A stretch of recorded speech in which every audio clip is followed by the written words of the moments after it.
दिल्ली के पूर्व मुख्यमंत्री अरविंद केजरीवाल ने एक ऐसा ऐलान किया है जिसने कानूनी और सियासी हलकों में हलचल मचा दी है। केजरीवाल ने साफ कर दिया है कि शराब नीति घोटाला मामले में अब वो दिल्ली हाई कोर्ट में पेश नहीं होंगे। उनका कहना है कि उन्हें इस मामले की सुनवाई कर रही जस्टिस स्वर्णकांता शर्मा से न्याय की कोई उम्मीद नहीं बची है। अब वो ना तो कोर्ट जाएंगे, ना ही अपनी तरफ से कोई वकील खड़ा करेंगे, बल्कि उन्होंने महात्मा गांधी के सत्याग्रह का रास्ता अपनाने का फैसला किया है। सोमवार को जारी अपने एक वीडियो संदेश और जस्टिस स्वर्णकांता को लिखे एक पत्र में केजरीवाल ने कई गंभीर आरोप लगाए हैं। उन्होंने सीधे तौर पर हितों के टकराव यानी कॉन्फ्लिक्ट ऑफ इंटरेस्ट का मुद्दा उठाया है। केजरीवाल का आरोप है कि जस्टिस शर्मा के बेटे और बेटी दोनों ही केंद्र सरकार के वकील पैनल का हिस्सा है। उनका दावा है कि सॉलिसिटर जनरल तुषार मेहता सबसे ज्यादा केस जस्टिस शर्मा के बच्चों को ही देते हैं। आंकड़ों का हवाला देते हुए केजरीवाल ने कहा कि साल 2023 से 2025 के बीच जस्टिस शर्मा के बेटे को पैनल के 700 वकीलों में से सबसे ज्यादा करीब 5,904 केस मिले, जिससे उन्होंने करोड़ों रुपए कमाए। केजरीवाल ने सीधा सवाल दागा है कि जब एक जज के बच्चों का भविष्य खुद सॉलिसिटर जनरल तय कर रहे हों, तो क्या वो जज उनके खिलाफ निष्पक्ष फैसला सुना सकेंगी? इसके साथ ही केजरीवाल ने जस्टिस शर्मा के आरएसएस से जुड़े संगठनों के कार्यक्रमों में शामिल होने का जिक्र करते हुए इस पूरे मामले में पक्षपात की आशंका भी जताई है। आपको बता दें कि इस पूरे विवाद की जड़ में सीबीआई की वो अपील है जो निचली अदालत के फैसले के खिलाफ दायर की गई है। दरअसल निचली अदालत ने केजरीवाल समेत 24 आरोपियों को इस मामले में निर्दोष करार देते हुए बरी कर दिया था। सीबीआई इसी फैसले के खिलाफ हाई कोर्ट पहुंची है। केजरीवाल ने पहले भी जस्टिस स्वर्णकांता शर्मा से इस केस से खुद को अलग करने की मांग की थी, लेकिन 20 अप्रैल को जज ने ये कहते हुए उनकी याचिका खारिज कर दी थी कि अगर वो हट गईं, तो ये संदेश जाएगा कि दबाव डालकर किसी भी जज को हटाया जा सकता है। केजरीवाल का ये सत्याग्रह कानूनी तौर पर एक बहुत बड़ा और जोखिम भरा कदम है। कानूनी जानकारों की माने तो न्यायिक प्रक्रिया का इस तरह बहिष्कार करने के गंभीर परिणाम हो सकते हैं। कोर्ट केजरीवाल की गैर मौजूदगी में भी एक तरफा सुनवाई कर सकती है या फिर उनके खिलाफ अदालत की अवमानना की कार्रवाई भी की जा सकती है। जिंदगी में कई बार ऐसे मौके आते हैं जब जीत या हार मायने नहीं रखते। उससे भी बड़ा हो जाता है सही और गलत का सवाल। क्या सही है और क्या गलत है? ऐसे समय में हमें ये तय करना होता है कि हम मुश्किल रास्ता चुनेंगे या आसान रास्ता। आज मैं भी एक ऐसे मोड़ पे खड़ा हूँ।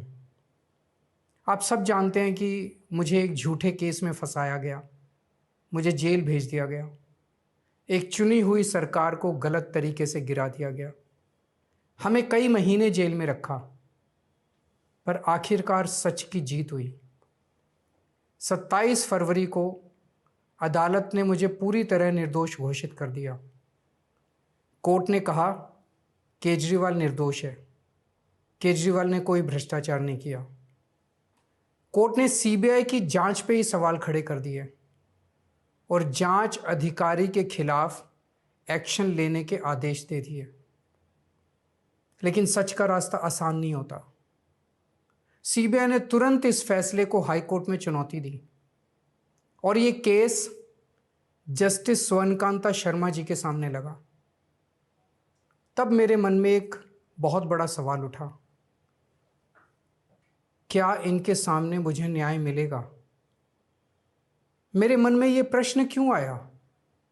इसके कई कारण हैं, पर 2 कारण मुख्य हैं। पहला कारण ये कि आरएसएस की जिस विचारधारा वाली सरकार ने झूठे आरोप लगा के मुझे जेल डाला, जज साहिबा ने स्वयं माना है कि उस विचारधारा से जुड़े संगठन अखिल भारतीय अधिवक्ता परिषद के मंचों पे वे कई बार जाती रही हैं। मैं और आम आदमी पार्टी उस विचारधारा के घोर विरोधी हैं। ऐसे में क्या उनके सामने मुझे न्याय मिल सकता है? दूसरा कारण कॉन्फ्लिक्ट ऑफ इंटरेस्ट।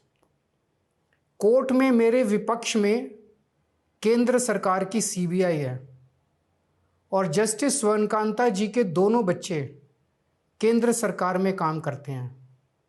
उनके दोनों बच्चे केंद्र सरकार के वकीलों के पैनल में हैं। हमारे सामने कोर्ट में दूसरी ओर से वकील हैं सॉलिसिटर जनरल श्री तुषार मेहता जी। तुषार मेहता जी दोनों बच्चों को केस देते हैं। उन्हें कितने केस मिलेंगे, कौन से केस मिलेंगे, ये तुषार मेहता जी तय करते हैं। भारत सरकार के पैनल में लगभग 700 के करीब वकील हैं, लेकिन जस्टिस स्वर्णकांता जी के बेटे सबसे ज़्यादा केस पाने वाले वकीलों में से एक हैं। उनके बेटे को 2023 से 2025 के बीच लगभग 5,904 केस डॉकेट मिले। इससे उनके बेटे को करोड़ों रुपए की फीस मिली। आज की तारीख में उन बच्चों का भविष्य और कमाई दोनों काफ़ी हद तक तुषार मेहता जी पर निर्भर है। तो किसी के भी मन में ये चिंता स्वाभाविक है कि अगर जज साहिबा के बच्चों की कमाई और उनका भविष्य सामने खड़ा वकील तय कर रहा है, तो क्या जज साहिबा उस वकील के खिलाफ फैसला कर पाएंगी? मैं ये स्पष्ट करना चाहता हूं कि मुझे जुडिशरी पे पूरा भरोसा है। मैं जुडिशरी का बहुत सम्मान करता हूं। जब मेरे खिलाफ गलत साजिश हुई तो हमारे देश की जुडिशरी ने ही मुझे न्याय दिया था।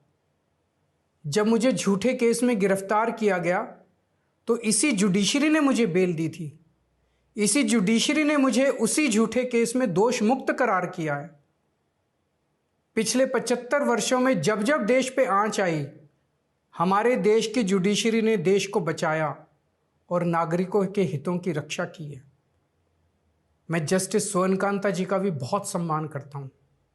मुझे उनसे या उनके परिवार से किसी भी प्रकार की कोई व्यक्तिगत आपत्ति नहीं है। लेकिन न्याय का एक बहुत बड़ा सिद्धांत है, justice should not only be done but should also be seen to be done. इसलिए मैंने जस्टिस स्वर्णकांता शर्मा जी से पूरे सम्मान के साथ अनुरोध किया कि वो इस कन्फ्लिक्ट ऑफ इंटरेस्ट जैसे कारणों की वजह से इस केस से खुद को अलग कर लें। लेकिन उन्होंने मेरी दलीलें खारिज कर दी और फैसला दिया कि वो स्वयं ही ये केस सुनेंगी।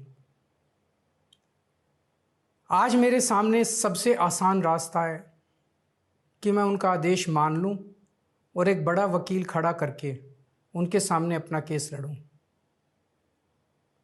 पर यह मुद्दा अब सिर्फ मेरे केस का नहीं है, बल्कि आम लोगों के न्याय प्रणाली पर भरोसे का है।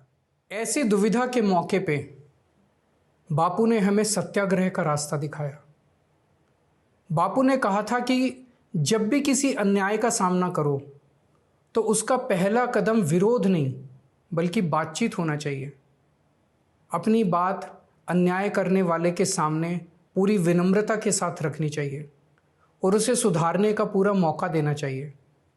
सारी कोशिशों के बाद भी अगर न्याय ना मिले तो अंतरात्मा की आवाज़ सुनो। यदि अंतरात्मा की आवाज़ कहती है कि न्याय नहीं हुआ, तो शांति और विनम्रता के साथ सत्याग्रह करना चाहिए।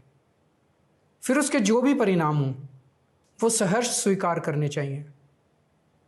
पर इस पूरे प्रकरण में अन्याय करने वाले व्यक्ति के प्रति किसी भी प्रकार की नफरत या गुस्सा नहीं होना चाहिए। मैंने भी बातचीत से शुरुआत की, पूरी निष्ठा और विनम्रता के साथ जस्टिस स्वर्णकांता जी के सामने अपनी बात रखी। उन्हें इस केस से अलग होने के लिए याचना की। मैंने आग्रह किया कि मेरा केस हाई कोर्ट के किसी भी अन्य जज द्वारा सुन लिया जाए, लेकिन उन्होंने मेरी प्रार्थना अस्वीकार कर दी। उन्होंने फैसला दिया कि वे अपने आप को इस मामले से अलग नहीं करेंगी और ये केस वो स्वयं ही सुनेंगी। उनके दिए गए इस फैसले से मैं पूरी विनम्रता पूर्वक असहमत हूँ। इस पूरे घटनाक्रम के बाद मेरी आशंका और गहरी हो गई है कि क्या उनके सामने मुझे न्याय मिलेगा। बापू के दिखाए रास्ते पर चलते हुए सत्याग्रह की भावना से अब मैंने फैसला किया है कि मैं इस केस में जस्टिस स्वर्णकांता जी के कोर्ट में ना तो स्वयं पेश होऊंगा और ना ही मेरी तरफ से कोई वकील पैरवी करेगा। जस्टिस स्वर्णकांता जी जो भी फैसला सुनाएंगे उस पर समय आने पर मेरे जो भी कानूनी अधिकार हैं, जैसे सुप्रीम कोर्ट में चुनौती देना आदि, वो सभी कदम लेने के लिए मैं स्वतंत्र हूँ। ये बात आज मैंने एक पत्र लिखकर जस्टिस स्वर्णकांता जी को भी सूचित कर दिया है। मेरा जस्टिस स्वर्णकांता जी से किसी प्रकार का व्यक्तिगत विरोध नहीं है। यदि भविष्य में भी कभी उनके सामने मेरा कोई अन्य केस लगता है जिसमें मेरे विरोध में बीजेपी, केंद्र सरकार या तुषार मेहता जी नहीं हैं, तो मैं उनके समक्ष जरूर पेश होऊंगा। आप पूछ सकते हैं कि यदि मैं जस्टिस स्वर्णकांता जी के रिक्यूजल ऑर्डर से असहमत हूं तो उसके खिलाफ सुप्रीम कोर्ट क्यों नहीं जा रहा? उसकी तैयारी कर रहा हूं। ये पूरा मामला बहुत नाजुक और संवेदनशील है। कानून को ध्यान में रखते हुए, जुडिशरी के सम्मान को ध्यान में रखते हुए और लोगों के न्याय व्यवस्था पर भरोसे को ध्यान में रखते हुए एक एक कदम उठाना है। मैं ये कदम अहंकार या किसी विद्रोह या विरोध की भावना से नहीं उठा रहा। इस कदम के जरिए मेरा मकसद देश की कानून प्रणाली को चुनौती देना भी नहीं है और ना ही मेरा मकसद न्याय व्यवस्था का अपमान करना है। इसी केस में मैंने हर स्टेज पे, हर अदालत में अपना पूरा सहयोग दिया है। मैं न्यायपालिका का बहुत सम्मान करता हूँ। इसी न्यायपालिका की वजह से आज मैं आज़ाद घूम रहा हूँ। मेरा सिर्फ और सिर्फ इससे एक ही मकसद है, देश की न्याय व्यवस्था पर लोगों के भरोसे को और मजबूत करना, लोगों में ये अटूट विश्वास भरना कि ज़रूरत पड़ने पर हमारे देश की न्याय व्यवस्था से उन्हें न्याय ज़रूर मिलेगा। जय हिंद।